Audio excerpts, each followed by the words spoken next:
بسم اللہ الرحمن الرحیم۔ آج کے اس ولاگ میں ہم آپ کے ساتھ ایک خوفناک خبر شیئر کرنے جا رہے ہیں۔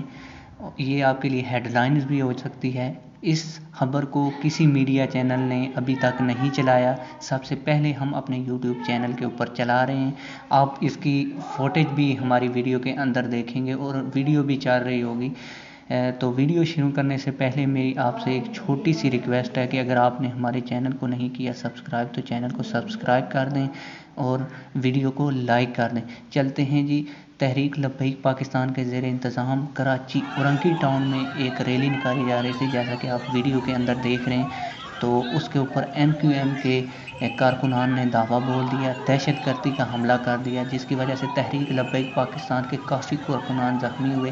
البتہ یہ ہے کہ تحریک لبیک پاکستان کا کوئی مالی و جانی نقصان اس کے اندر نہیں ہوا۔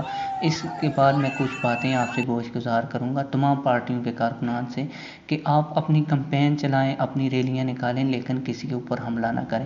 یہ اس بات کی بھی نوید ہے کہ MQM کی چھٹی ہو گئی ہے کراچی کے اندر، اور تحریک لبیک پاکستان آئے دن اس کی مقبولیت خاص کر کراچی کے اندر بڑھتی جا رہی ہے۔ پہلے بھی 2018 کے الیکشن کے اندر ووٹ لینے کے اعتبار سے کراچی کے اندر دوسری بڑی پارٹی تھی تحریک لبیک پاکستان۔ اسی وجہ سے MQM کے کارکنان کے اوسان خطا ہو چکے ہیں اور وہ اوچھے ہتھ کنڈوں کے اوپر اتر آئے ہیں۔ تحریک لبیک کے کارکنان سے یہی گزارش ہے کہ آپ اپنی کمپین پر امن طریقے سے کریں اور تحریک لبیک کا پیغام جگہ جگہ نگر نگر پہنچائیں۔ اگر آپ کو یہ ولاگ پسند آیا تو ویڈیو کو لائک کر دیں، شیئر کر دیں۔